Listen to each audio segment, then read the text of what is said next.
Hey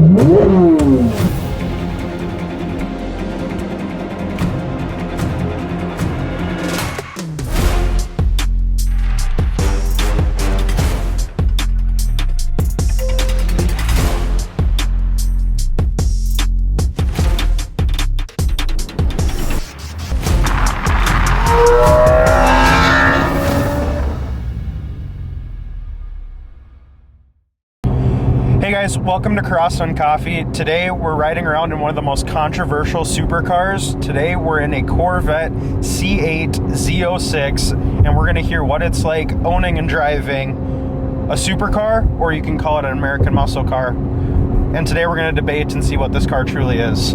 So to start off, tell me, what's your name? What do you do? All right, my name is Jackie. I work in the accounting industry, specifically an auditor out of the banking financial services institution. But yeah, I'm Fargo resident, so working in the financial accounting sector. Born and raised here? I was born in New York, and then I've been here since I was 4 years old, so 21 years. Nice. What made your family move from New York to here? Business. So we started in the restaurant business, and then it's just kind of been, the restaurant business ever since I've known. And then I kind of branched out and went into more of like the corporate world. Nice. So, did you go to college for that? Yes, I went to NDSU. Oh, nice. Studied accounting, finance, and then did my minor in banking as well. Cool. So tell us a little bit about what we're driving in today. Oh yeah. The C8 Corvette's pretty cool. It sounds awesome. And yeah. I want you to tell people what it's like owning it and what it is. Yeah, for sure. So we are in a 2025 C8 Z06. Fully naturally aspirated engine, flat plane crank V8, so it's got the very high pitched sound. Let's see, it's very, I'd say, controversial in the looks, the performance, and just, I guess, like the social media presence, I'd say, in what people consider supercar or not supercar. So yeah.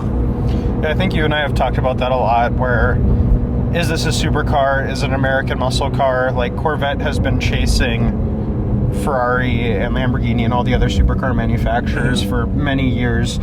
In your opinion, did they finally do it with this car? I believe so. I will say the only, because I think it's got the looks, it's got the performance, it's got the sound. The only thing I would say is just, there's a lot of them. Yeah. It's not limited as some of the, like the Ferraris, the Lamborghinis. So, and they're still producing them. Like, if you wanted one, go to your local Chevy dealership, and if they have an allocation, like, submit your order and you'll probably get one in a few months. Obviously with Ferrari and Lamborghini, probably can't do that. You gotta have a relationship with them. And then, yeah, like if you're driving around, like you probably won't see another Ferrari, another Lamborghini, but you'll see another Z06, So do you think for a car to be considered a supercar, it needs to be limited production? Yeah, so I'd probably consider it an American supercar. I feel like there's, like, when you say supercar, there's, most people think of like the European supercars, car manufacturers. And I think the limited production aspect, I'd probably rank it relatively low, just because I think performance, looks, and sounds, I think that's more important than just limited availability. And I think it's nice that Chevy makes it so, like, if anyone wants one and they have the funds to have one, like, they can go get one. Yeah, the reason I was asking that, because a lot of people say that this was creeping up on supercar territory, but they didn't really hit supercar status until the Z01 came out. Yep. Yeah, like, I think the Z01 is just a whole nother level. You're talking 1,064 horsepower, and when people have dynoed them to the wheels, I think they're making exactly essentially that, exactly. So it's, the performance is crazy, and they just look incredible. And I think, like the Nürburgring times, I think that says something for itself too. Like, I think they're like was it like top 5 or something like that? I don't know. They're pretty high up on the list in performance or something like that. So. Corvette and Ford have been going back and forth for the fastest production car time on the Nürburgring between the ZR1 and the GTD. Yep. So that's what they've been fighting for. And the reason why I talk about like American supercars, like I think the only like real American supercars are like the Hennessy Venom and what's the other one? The Ford GT? Yeah, the Ford GT's one.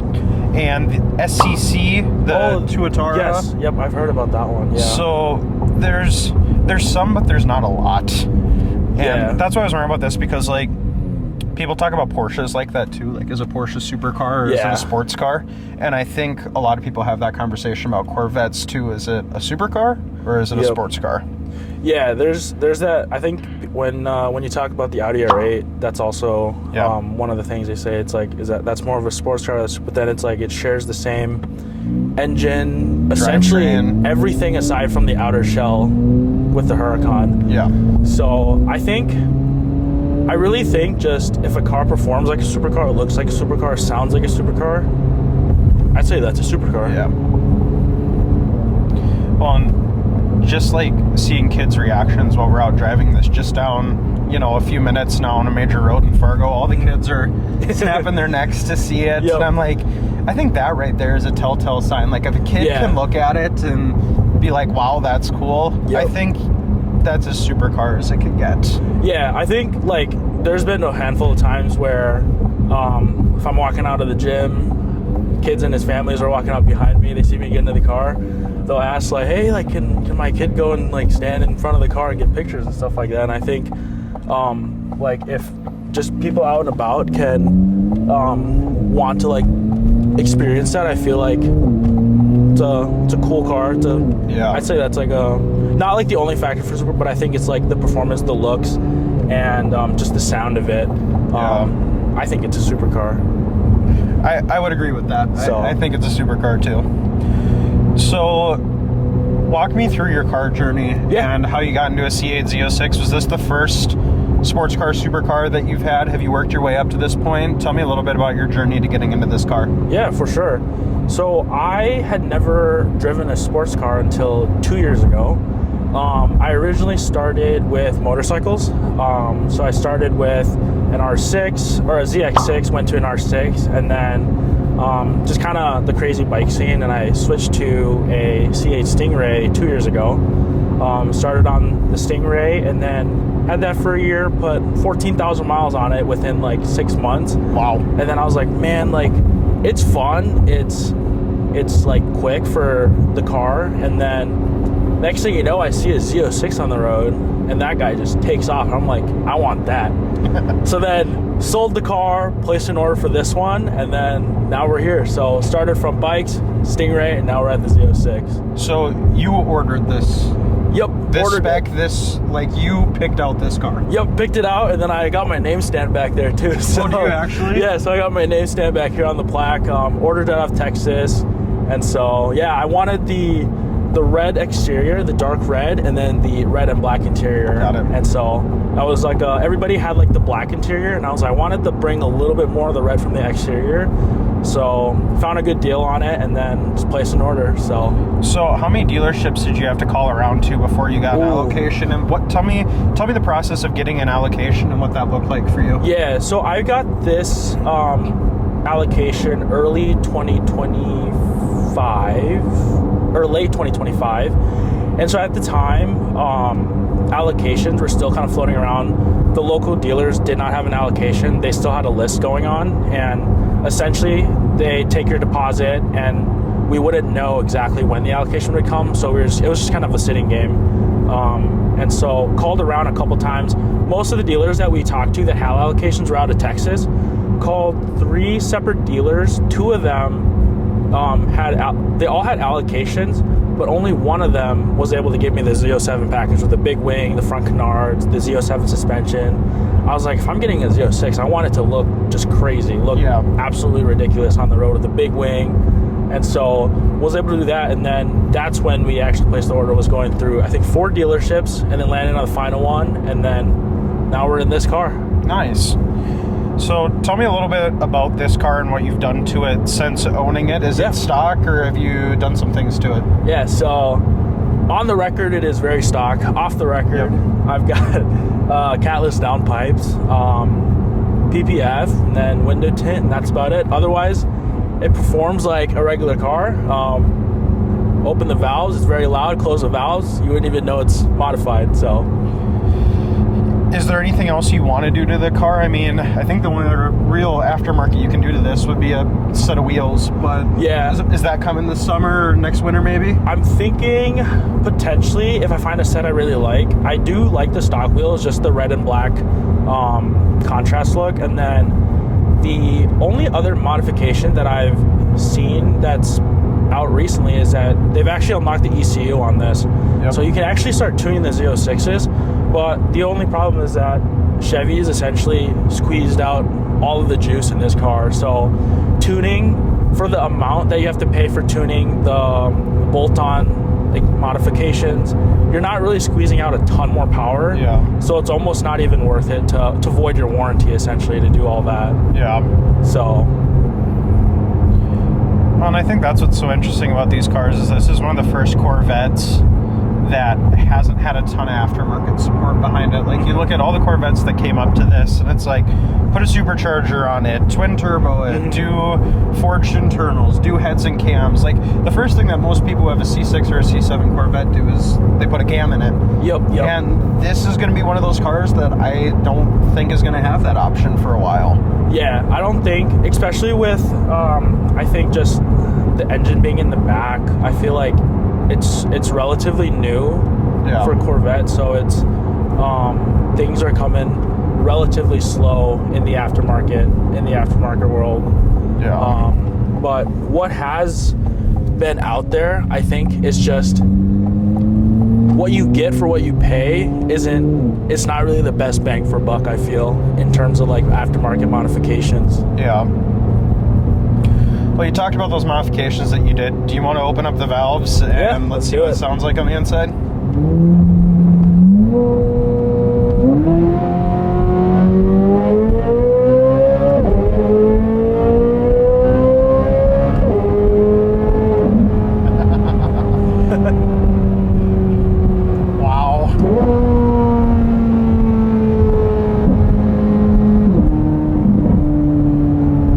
Crazy. That's wild. Fully naturally aspirated. I think that's the way you gotta go. Just full NA. Well, it's super responsive. It's super linear. It's not like you have to wait for turbo lag. Exactly. The second you press the gas pedal, it just goes. It's cool to hear a Corvette finally sound like that. Like Chevy for a long time has been chasing the exotic sound. So to hear them finally get to a point where they have that sound out of a car is crazy. Yeah, and I think it's amazing that if you really want the old muscle V8 sound, you can still get the Stingray, you can still get the E-Ray, and the new Grand Sport that's coming out. That's like, sick. That's gonna be so cool. Exactly, and I think it's just awesome that you have the option to go with the high-pitched sound, the mean, low rumbling V8 sound. Like you have the option to go with whatever engine you want. So I think it's just nice that they've kind of given you the option to do that. So we've talked a little bit about this being a supercar, but I want to bring up quick the ZR1 and hypercars, because a lot of people talk about hypercars and what it takes for a car to be considered a hypercar. And for the longest time it was, is it a V8 and does it have a hybrid system? Because you look at like, or I mean bigger than a V8, because you look at when the LaFerrari came out and the McLaren P1 and the what was the Porsche? The 918. 918, yep. So you look at those and like those were like the first hypercars, I guess. The Holy Trinity. So now that we've seen hypercars and what they've come into, like by old definitions, a Revuelto would be a hypercar. A ZR1X would be a hypercar. But do you really think those cars are hypercars, or are they now supercars? I think I would put them honestly still supercars because of like what you mentioned, like the SF90 is 1,000 horsepower, the Revuelto is 1,000 horsepower. I think when you get to the hypercar category, it's like a very unique and like specific one-off cars. I think like the Koenigseggs, the Bugattis, like and then the specialty vehicles from Ferraris and Lamborghinis. I think these cars have hypercar performances now because of how much power. Like, it's so normal to go on, like, look at a car and have it be 700 horsepower. Yeah. Versus like 10 years ago, you're like, a 700 horsepower car. Holy crap. Yeah. So. Because I mean, yeah, you look at 10 years ago now, that was the C6 ZR1, and like with the supercharger on it, I think that was 600 and some horsepower, and that was wild at the time. Exactly. So yeah, like the spec. I think the how do we phrase it? The horsepower level just keeps going up and up, and it's so normal now for a car to just have 700, 800 horsepower that when you get to 1,000 horsepower, it's almost not even. There's got to be like something else behind it to make it that hypercar level. Yeah, and I think that's where the exclusivity comes in. Exactly. That we're talking about supercars is like, you know, that's what Koenigsegg and Pagani and Bugatti, exactly. like all of those guys have done really well. Is they've made it really exclusive, and I think that's what it takes for a hypercar. Exactly. Because yeah, like I think the Paganis, for example, right? I don't think all of them. I don't know much about Bugattis, but I don't think they're all like 1,000 plus horsepower, and they're still hypercars, right? They're it's like, the exclusivity in their they're like Mercedes V12s in it. Yeah, they aren't the fastest cars in the world, but just because they were hand built and they have an exotic sound. Exactly. So I want to talk a little bit about what are the next steps for you. Is this a forever car, put it in the garage and give it to your kids someday, or is this a stepping stone into something else for you? I think this is a stepping stone. So before I got the car, I told myself this is going to be the final one. But I think as a car person, there's always a next car. You're never going to settle on one car. So this car was a fun experience. I think the next car that I'm really looking at is a facelifted Audi R8. Although performance-wise, it's not as powerful, but I think just more of the exclusivity of that car and the fact that they don't make them anymore kind of intrigues me a little more than just performance, I think. So, well, and there's aftermarket support for that car. Exactly, yeah, and those cars are like bulletproof. So, yeah, because you look at those VF Engineering superchargers that people are putting on, like it's expensive, but then people are going and driving 30, 40,000 miles with a supercharger on it, and it's not phased. Exactly. And I think that V10, like you can't go wrong with a naturally aspirated V10. Yeah. And then put the supercharger on it, and you don't lose a lot of the sound. Exactly. So I know twin turbos are known to muffle the sound a bit. Performance-wise, they're really good, but they just quiet the car a lot. Well, and I think you have to do a lot of extra stuff. Like when you put turbos on those cars, it's water tanks and intercoolers. I think superchargers are relatively minimal for the work that you have to do. Yeah, and overall they just sound great. So So the R8's the next car. What's the dream car? What's the money no option car? Yeah, the dream car. I feel like there's way too many. If you have to give me a couple, like, what are your favorites right now? What's screaming? Like, if you won the lottery tomorrow, what are you going to buy? I'm getting SVJ. SVJ, for sure. You get the doors that go up. You get the car that looks absolutely just crazy on the road. SVJ for sure. So that's my dream car. So I'm gonna ask you a question about this. Do you think that car is overhyped? Because that is the #1 internet hype car right now. They're going for like $1 million. 8 or 9. Yeah, I guess SVs are going for 8 now. SVJs are going for $1 million. Are they worth it, or are they truly just an internet hype car? I think they have been hyped up a lot.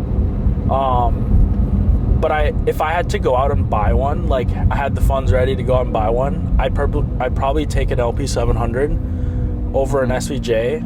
Because at the end of the day, like it's still a V12. It's still an Aventador. Yeah. And I think the first time I've seen it was in the Transformers movies when Megatron went to that Aventador. And ever since then, that car, just the Aventador in general, is just a dream car. Yeah.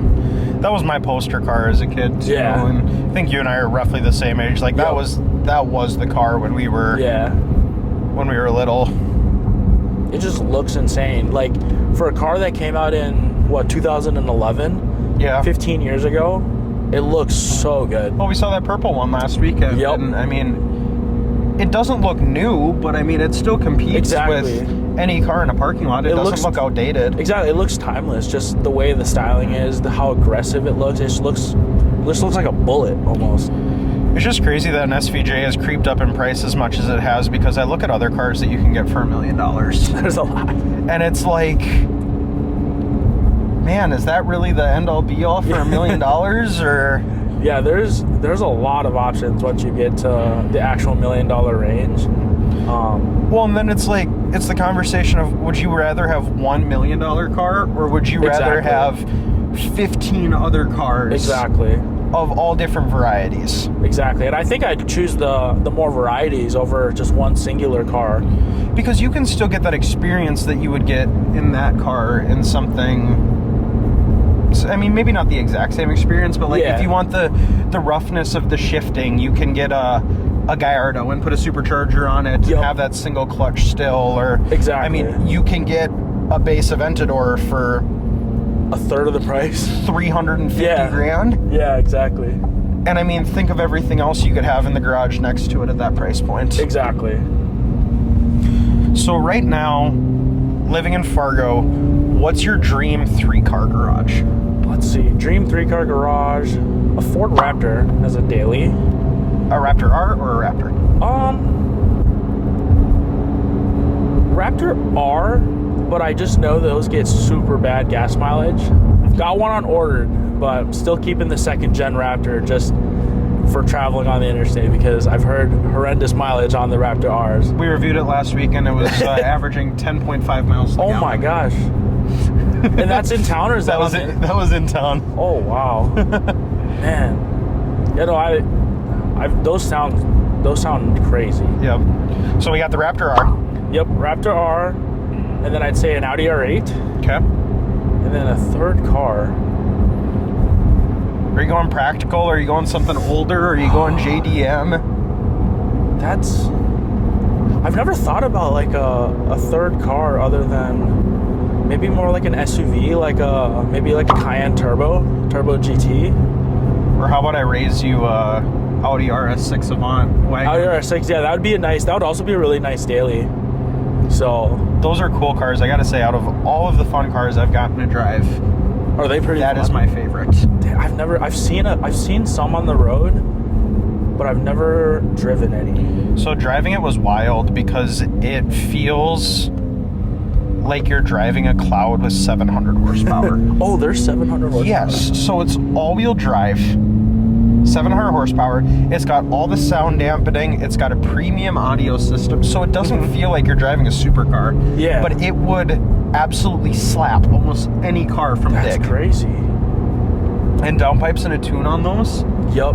Absolutely wild. I was gonna say, they look really good too. Yeah. One of the other cool ones I've gotten to drive, and a stupid feature in it, I got to drive a G-Wagon. The guy who had the RS6 traded in on a G-Wagon. Yep. But G-Wagons are really weird because when you go around a corner, with the package he had in his, your seat moves. Oh, what the heck? bolsters move depending on which way you turn. Wow. To hold you into the way that you're turning. That's crazy. And I was like, that's wild, because those things are so top heavy. Yeah.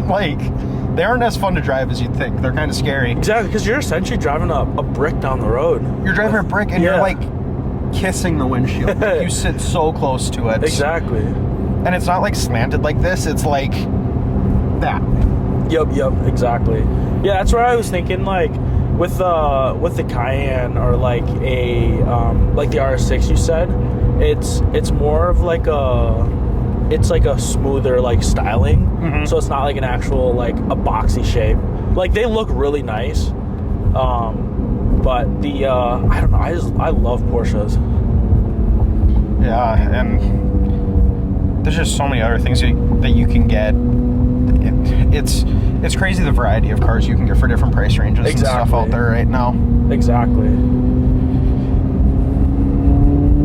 God, it sounds good. Even in touring mode with the valves closed, it's such a good sounding car. Like this is like if I leave the house later at night, I've got to switch this thing into stealth mode, so it like shuts all the valves off. It literally sounds like it's a unique sound, and it's actually really, really quiet. So I don't know what GM did with the valves, but they work really well. Yeah. Cruising 40 miles an hour, 5th gear, turn it, valves on.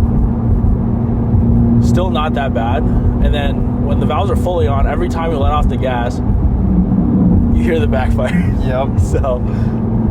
So we talked about some cars that you're into. Yep. I'm going to run through a list, rapid fire. Yep. And we're going to see which car is the winner for you. Sounds good. We'll run through a bunch of supercars. Sounds good.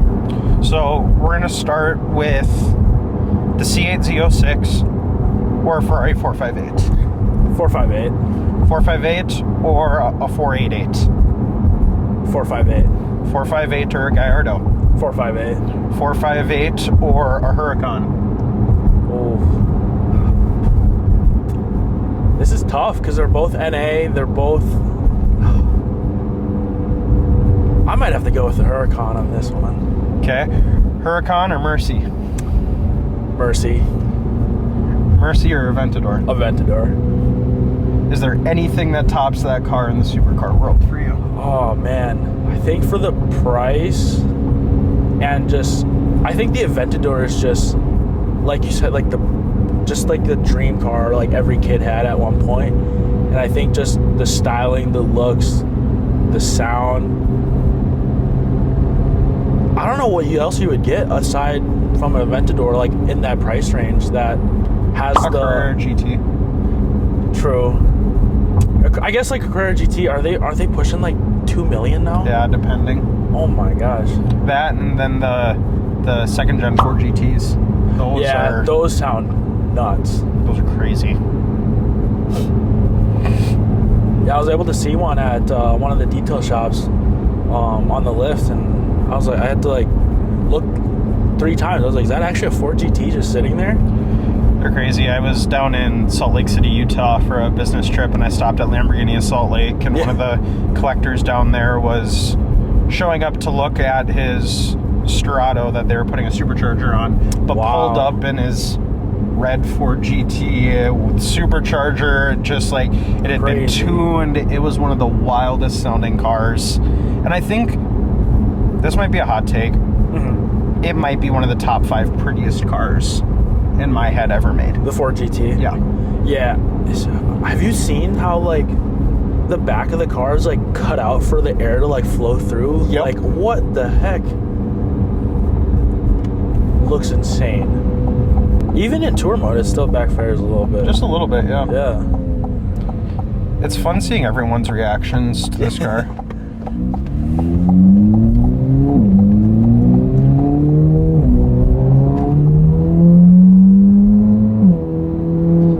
Doesn't even drone that bad when the valves are open. Like, I know a lot of people worry about that.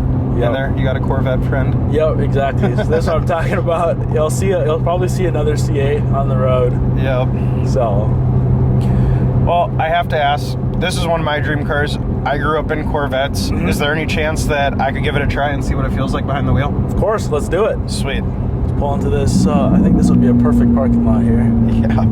Pull into a church. Yeah. We're not doing donuts in a church parking lot.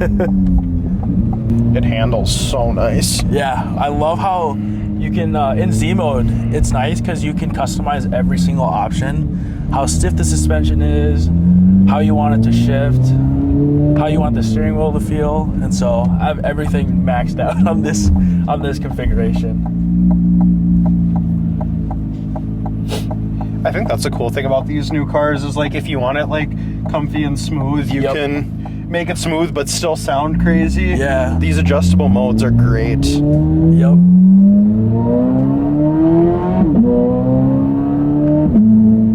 And it's crazy, like that's the speed limit. Yeah, we're already going the speed limit. Well, it sounds crazy even just going the speed limit. Yeah. I think that's like at least half of what makes a car really cool Yep. is the sound. Exactly. It's like the experience of driving. That's why people are like, oh, a Tesla can go this fast, but it's like you don't. It's like emotionless almost. Yeah. So another thing I like about these cars that's really cool, and I think just a touch more that I wish more cars would do, is the heads-up display. yes, that is nice. And I love this rear view mirror. You can like see everything. Everything. Yep. And the fact that you can see the wing in the rear view mirror, that's pretty cool. There we got the burbles.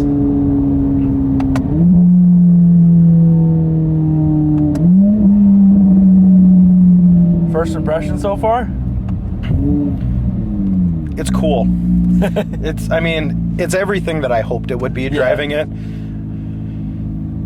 And now that I'm driving it, it is a supercar. The way it sounds, the way it makes you feel, the way it handles, I don't see how people can hate on it and say that it's not. That's what I think too. I think most people that probably make that decision haven't experienced it yet. And I think once you drive it, you start to open up a little bit more, I feel like. So I would definitely consider owning one. Yeah. But I've never hated on these cars. Corvettes have always been a big part of my family. My grandpa had a C6 Grand Sport, and then he upgraded to the regular C8. My dad had a C7 Grand Sport. Yep. So, and I mean, my great aunt and uncle had classic Corvettes. Yeah. So I don't have anything against these cars. It's always been on my list of things to own, but if I had to choose one, I think this is the one I'm choosing. And hey, all of these come with removable top, so if you ever want a convertible, which is one built in. It's nice. Exactly. I heard the actual convertibles though are even tighter than this. Oh, like the ones that actually have the push of the button, top goes down. Yep. That's one thing that I like about Corvettes that's so surprising to me about this one is my head hits the ceiling. This is the only Corvette that my head actually hit the ceiling. Yeah. Hit the ceiling in, because like, it better on that side than this side? It is if I sit up. If I sit up, I have clearance, but if I sit back, I'm touching here. Gotcha. So. Oh, we got. Yep, hi, officer. Yep. He's West Fargo, though, so. Yeah, I know West Fargo is typically more relaxed than Fargo. And he shouldn't have jurisdiction right here because he's on 45th Street. This is technically Fargo. What the heck is he doing here? We're gonna... I think if you go one more right. Oh, right. Yep, my mode, and then there's tour mode if you go one more. So there we go. That's the quiet mode. And then let's put her in auto. Yeah, no, we whenever I'm out cruising, I got my hand on the dial just in case. Yeah. Switch it into quiet mode. So, do you have issues in this car with like how much attention it gets from other people, from law enforcement? Like, what's been your ownership experience like? Yeah, I will say it gets a lot of attention. I think first just because of how like crazy it looks. Like the first thing people see is just this big wing off the back, and then how loud it is. I don't know how Chevy got this past emissions, just how loud it is. Yeah. But it's the sound, the look. When I'm driving around, I'll have kids like with their phone planted to the window trying to get a video of it, or people sticking their hand out the window telling me to rev it, and then just it gets a lot of attention. Well, like you said, I'm surprised Chevy got by with what they got by with. Like, this car's stock, when you had it stock before you modified it last fall, like, it still sounded good. It sounds really good stock. And got pulled over 3 times, stock car. So. Which is so crazy because, like, we don't have emission standards here in Fargo, so. Exactly, yeah. The fact that they're cracking down on that is exactly so super interesting. That's something about how loud it is with just a factory car is that the cops get a lot of police attention too. So we talked a little bit about how it handles. Do you have any interest of like taking it out on a track and seeing like what it can actually do when like pushing it to its limits, or is that not something you want to do in this car? I think down the line, I really would like to. I have never been on a track, so I think it's just like more of the unknown that I haven't, that I'm like unsure about a little bit. But because it is a track car, I think taking on a track at least once is something cool to experience. Just never really had a chance to, I guess. Yeah, that's one thing that I wish Chevy would do a little bit more. Like we talk about the Ferraris that our friends have and the Porsches and stuff like that, and a lot of the local clubs and dealerships like will take everyone who owns one of those cars out and do a track day. Yeah, I wish there was more of that with Corvettes, because this is a track car, but no one drives it like a track car. That's not important to people, so they don't do anything like that. Exactly. And I think it also has to do with I think that most people that have Corvettes are maybe the older generation, and I don't think a lot of them are like, oh, I'm gonna take my Corvette on the track. It's more of like oh, I can't take my Corvette out because it's raining. Yeah. So I think there's a little bit, it's also due to like the demographic, I feel. Yeah. So I'm glad that the demographic is starting to shift though, when younger people are getting into this car, because for sure, for the money, I don't think there's a better car than you can get than a Corvette at any price range. I mean, all the way back to the C5 Z06s, the C6 Z06s, like at every single price point, it's going to be one of the most driver-friendly, like engaging cars that you can drive. Exactly. And I think, I don't know what Corvette they just been crazy. Yeah. And I was never a Corvette like fan or anything like that. Just a friend of mine got a C8 Stingray, and then next thing you know, I took a ride in it, and then I got one too. So, and it's kind of crazy, like, because they get such a bad rap. It's like people who listen to Nickelback. Like, you judge it until you actually listen to Nickelback, and it's like, oh, I understand it. Driving a Corvette's the exact same way. Like, people hate on it until they drive one, and it's like, I can't hate on this anymore. Yep.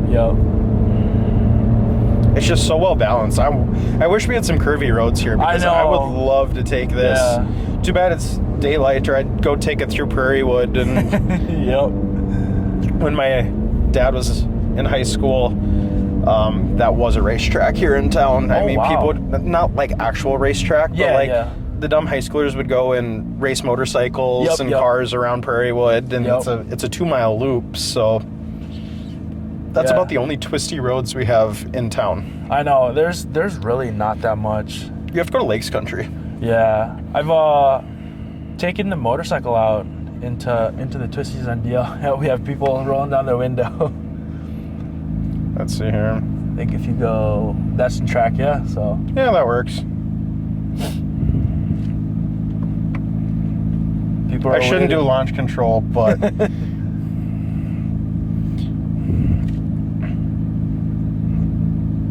I won't rev it at a light. That's probably not smart.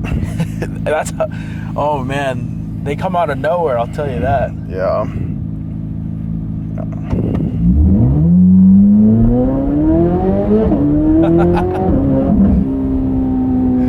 Oh my gosh, you should have seen the reaction. That was crazy. Yeah, you can see it in the mirror. Yep. Oh man. Yeah, that's what we're talking about. It's just like the attention it's actually a lot of attention. We're just sitting at a traffic light, people pulling up and just rolling down their window. So, and I mean, like you look at little boys, and they're usually the ones who like this. That's a girl who's just absolutely exactly loving it, you know. Yep. And I think that's what's getting so cool about cars and car culture is it's truly for everyone. Like it's not just for guys anymore. Exactly, it's for everybody. It's got an engine. It's got some wheels. It's perfect. And I'm so excited that the car culture is getting to be better in Fargo. Yeah, for sure. Because like it's kind of crazy in the past couple of years, like with you guys getting these and some of the Ferraris and the Lamborghinis, like it's finally getting to the point where it's cool to go to Cars and Coffee, and it's actually drawing like more of a crowd. For sure. Like, I'm excited for the one next week. Yeah. There's 2 shows here next weekend. Oh, there is? Yeah, so we're going to be at the Valley Vintage Show. Yep. That's at the West Fargo Hockey Arena. Got it. So we'll have a booth there and have a bunch of the cars out there. But then, yeah, we have Cars and Coffee that weekend, Cars too. and Coffee. Yep. Yeah. I'm excited. We're sponsoring that big show at Red River Motorworks at the end of the summer again, the Pistons and Pumpkins. That one. So that was fun. We're really hoping to get all the cool cars out there because there's so much in Fargo, but they don't ever bring them out. Like, exactly. There's an F8 in Fargo. There's 2 Murcielagos in Fargo. Yep. There's a McLaren GT in Fargo. Yep. So we want to get all those kind of cars out. I know Ben from the Seaboys just got a GT3 RS. I saw that. Yeah. It was like I knew something was up when the Urus was sold. Yeah. Those are cool cars. I like those 3 RSs. The guy who had the 812 that we reviewed a couple weeks ago, that's what he traded in to get that 812. Oh, yeah. Again, that's another example of like someone who just wants a bunch of different experiences in a car. Exactly. And he went from a 458 to a GT3 RS to an 812 and now to an Aventador all in 4 years. Exactly. And I think like the experience of these is like, you gotta experience it when you're younger. I feel like I don't want to be trying to get in and out of this at like 7 years old. Yeah. So. Well, I mean, I think people make fun of like kids and be like, oh, why would you spend your money on that? But you're right. It's like, I want to be able to enjoy it and not struggle to get in and out of it and be able to do it with my friends. I think that's part of the experience of owning a car is all those fun experiences and memories that come with it. And I don't want to wait till I'm 60 to have those memories. Exactly. Yeah. You only live once, honestly. And that's like, if you have the means to do it, I'd say do it. So if you're on the fence, just do it. That's good advice. And I mean, that's why I wish we almost didn't live in Fargo. Yeah. Because like, you have to have a winter car and a summer car. Like, these are definitely like, you have to have a certain amount financially to be able to afford a fun car up here. Exactly. Where it's like, you know, if you're living in Scottsdale or Houston or Dallas, like you need one car and you can drive a Corvette year round and you can't do that up here. Up here you've got to it's got to be a second car, and it's got to be one you got to have a winter car. That's the big thing. So, because how many months out of the year do you get to drive this car up here? I would say, it's funny enough, I've actually driven this car, I think, every month so far.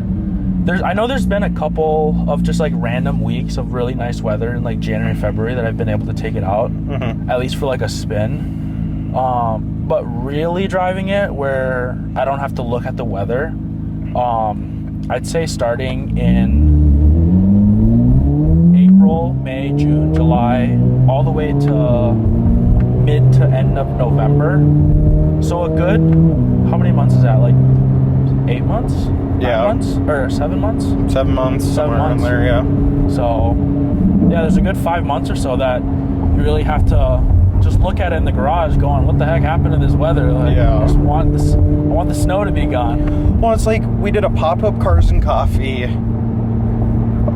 3 weeks ago? Yep. And then the week after, it got nice, and then we got a foot of snow. Exactly. And then we got up to 80 degrees last Friday. Yep.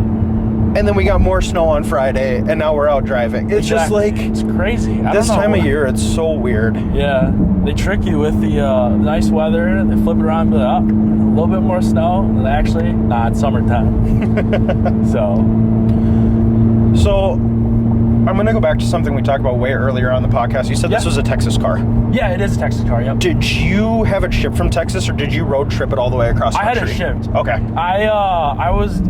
It was brand new, so I didn't want to do the break-in miles fully highway. Got it. I think GM wants it to be stop and go miles, so like in town. So I think that was the reason. And I'm like, I think it's like a day trip, and worked in a deal to where dealership covered it. I'm like, why not? I'll just wait at home, and I'll just wait for it to pull up into the front of the driveway. Never had a car delivered, so that was a cool experience. What's the longest road trip you've taken this on? This one, about 4 hours. I went to Minneapolis, got it paint protected, and then I drove it back, I think twice now. So it's been 3.5 hours, 4 hours, and honestly, when you throw it into tour mode, automatic, turn on the cooled seats, like, you don't feel like you're in like a crazy uncomfortable car. It's super comfy, I feel like, with I should pull up to my grandparents' house that's right over here and take my grandma for a ride. Let them check it out. That'd be funny. They'd have issues getting in and out of it, but yeah, I think that's the cool thing about this car too, is like it's comfortable enough where you can take it on a long drive and not feel bad about it. It's not something that's gonna, like, they already depreciate enough as it is, so like you don't have to worry about putting miles on it. Exactly. And when you think about it, at the end of the day, it's a GM car. Maintenance, I go in for an oil change, $200. 7,500 mile maintenance service, fully covered by GM. Like, the maintenance on the car is nothing compared to European cars. What's the warranty on this, by the way? I believe it's 3 or 36,000 on bumper to bumper, and then I think it goes up to like 60,000 for powertrain. I think it's 5 years, 60,000 on powertrain. And I don't know how many Z06s there are with more than like 20, 30,000 miles. I think most of them are like well below 10,000 miles. So it's like I don't know if you'll ever hit to that point before you sell the car, I feel like. So. Because I mean, unless you're driving it to Minneapolis every weekend or across the country, you know. And I know there was a Z06 that had like, I think 89,000 miles. Wow. It was a 2023. I don't know if it was a like a GM corporate car that one of the plant supervisors had or whatever. But yeah, that was the only car that I saw that had the most miles. That was crazy. I did not realize this was a 7-speed. Is it 7 or is it 8? 8. It's actually 8. So I think when you get to, I think it's 65 miles an hour, then you can go into 8th gear. I do realize that it is doing some upshifting and downshifting for me and stuff like that, even in manual mode. Which is kind of cool, but kind of annoying. Yeah, I think like once there's been a couple times where I've had like, I like forget to shift and it'll like do it for me, and I'm like, okay, glad it did that rather than just letting me redline the whole way. I will say, kind of a stupid thing, I don't like the steering wheel. It is annoying. I don't know why it's flat bottom. Like, I do like the round steering wheel. And it gives me the flat bottom, I don't mind, it gives me more room. I love the way the carbon fiber steering wheels look, but it's slippery. Like, I would not want to track this because I'd be afraid I'd rip the steering wheel and it would slip straight out of my hand. It's so cool, but it's just, it is slippery, So you said this thing has launch control, right? Yeah. Is it something that you trust me enough to do up here? I think the tires are showing cool. And yes, so they are. It was cold earlier, so now we should be able to do launch control. So how do you do launch control in this car? Press the Z mode twice, press it, and then press it again. And now you're in race 2, so ESC is fully off. And then whatever you find a spot to fully stop the car, mash the brakes, mash the accelerator, and just let go of the brake, and you're off to go. Okay. And then I think I'd probably put it into just drive mode, so then it'll just shift whenever. Got it. Yep. So yeah, I think I've launched this car like once at like 600 miles, which was like a long time ago. I was like, I better not be the first person to launch this car. No, don't worry, I got that out of the way. Also, it's kind of interesting when it's in track mode and we're going 60 and it's staying in fourth gear. Yeah, fourth gear. Keeping the revs all the way up. It's like, wow.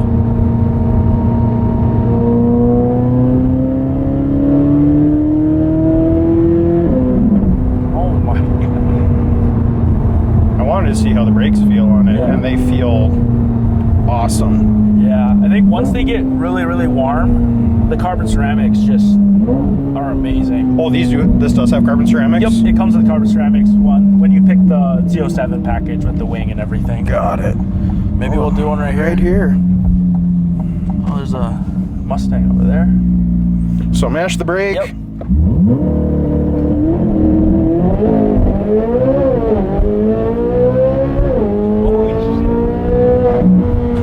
Oh my god.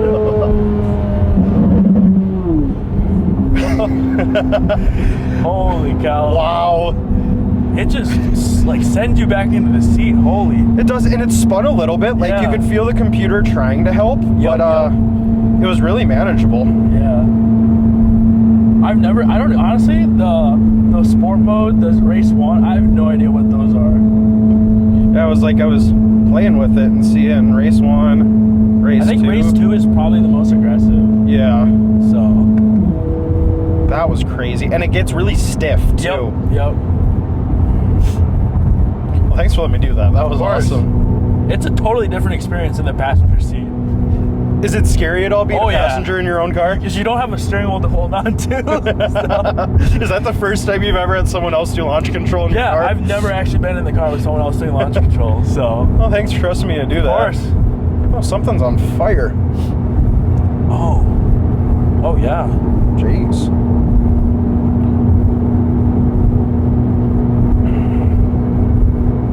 Dang. Well, thanks for letting us go out and let me drive this today. This has been amazing. It makes me want one of these so dang bad. Yep.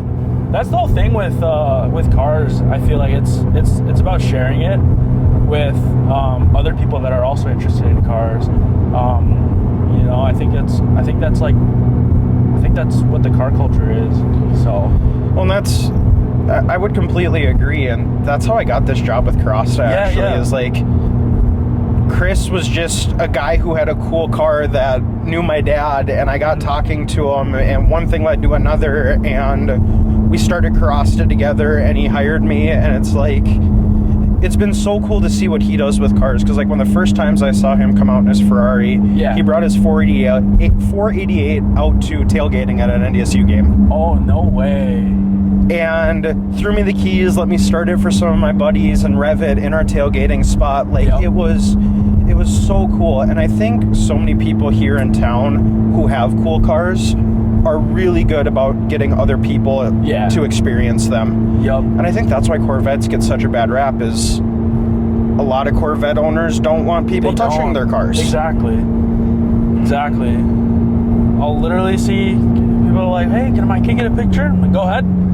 Well, let's open the door, sit in the car, take pictures, you know? Yeah. Like, it's like, at the end of the day, it's just the car. Exactly. So, yeah, and then about Carasta, I guess, with, this is the auction site with the social media built in. Yep. Maybe tell me more about just how the whole site works, maybe, and how people can get involved with it. Yeah, so Carasta is really cool.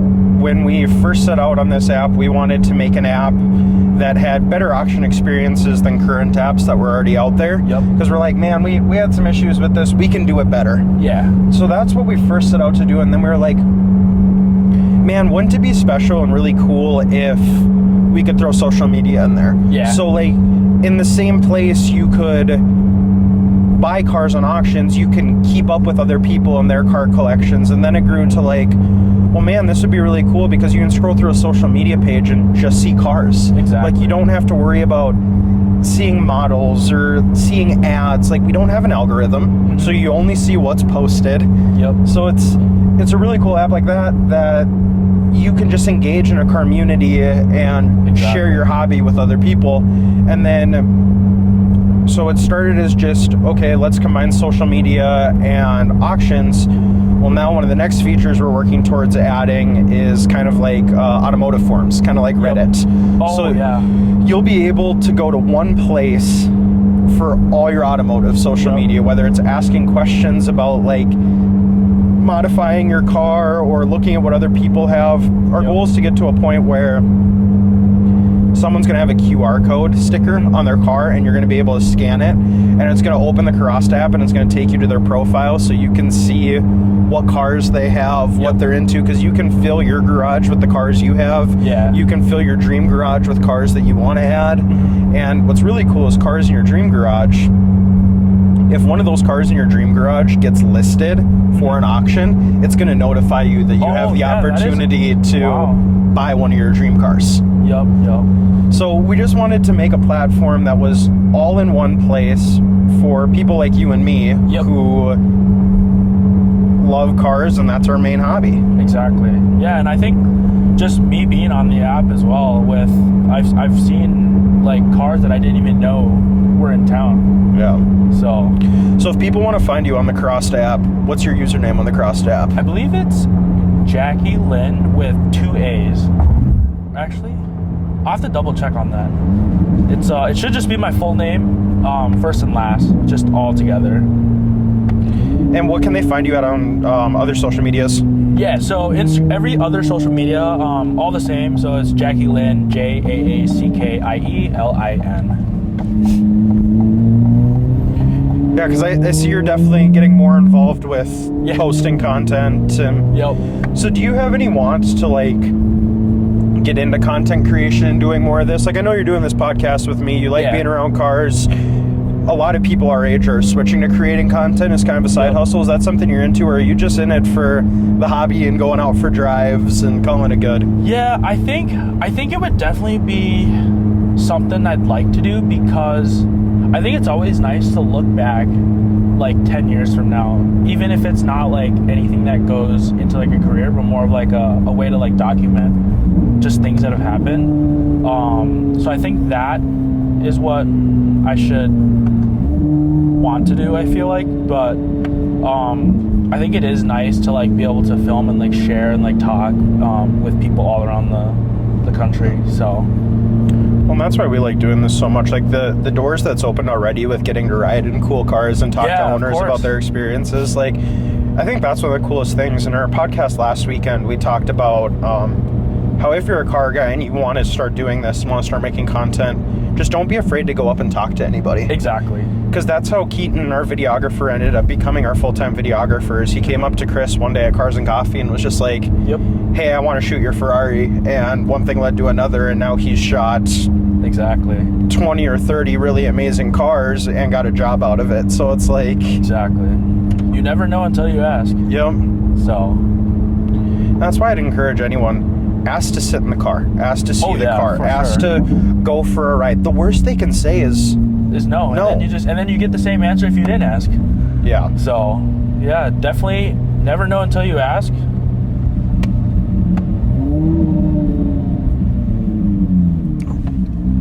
Yeah, I'm gonna bring up what I brought up a little bit earlier too. Is like, yes, you can hear the exhaust, but you can actually like hear the valve train and like hear the actual sounds that the engine's making, and I think that's so crazy.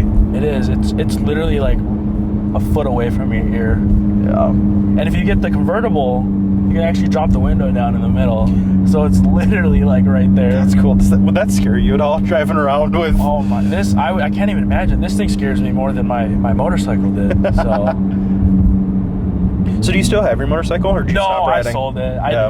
It was one of those things where my family was super glad that I sold it. They were pressuring me to sell it, and just it is just a very dangerous hobby activity, I'd say. Mine were the same way. When I got rid of mine, first night I had both my bikes, I got in accidents, and I rode for a little bit after that, and I'm like, all my friends have cars. I'm going to start working towards getting into a car, because bikes just...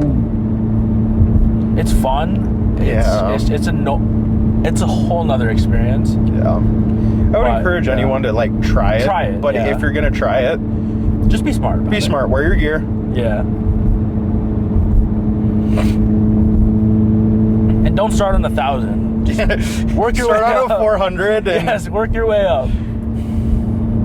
I mean, I started straight away with Harleys. I started with a Sportster 1200. Oh my gosh. And it was too small of a bike, like physically too small, not motor size too small. Yeah. But then I switched into a Street Bob, which was like, I had to build Street Bob, and it was like 1,400 cc's, 1,500 cc's, something like that. And that was a scary bike. I should really take my own advice. I just started on a 600 right away. I mean, a 600 is more manageable than Yeah. than a 1,000 to start with. Oh yeah. I can't even imagine what 1,000 feels like. Like I think the second you twist the throttle, you essentially just power wheelie up. Yeah. So I've never ridden a sport bike. I want to try it once just to So say that I fun. did it, but it's like, so fun but so dangerous. yeah. Like, I think my girlfriend would kill me. My parents would kill me. It's so funny. I brought my first bike home. It was a ZX6R. I had a friend ride it home, and then the second we parked it on the driveway, the neighbor walks by. He's like, "I really hope that's not your bike." And I was like, "Sorry, it's just bought it." He's like, "Man, like I think he had like a friend that had an accident, so." And he watched me grow up when I was like a little kid running around on the neighborhood streets and stuff. So he's like, "You be careful on that thing." So yeah, Bikes are cool, but scary. it is scary. Yeah, good experience. Yeah. So had my time with that. So I think it teaches you a lot too. Like, Oh, yeah. it teaches you to be responsible and be safe, and Yep. teaches you to like look more at what other people are doing than Exactly. what you're doing. And I think that's really important for young people to learn. It's not necessarily about how good of a driver you are. It's what is everyone doing around you. Exactly. It's about like you're always aware of the situation you're in. You're always proactively like looking at any potential exit routes that Yeah. in case something happens, you know, you have a plan.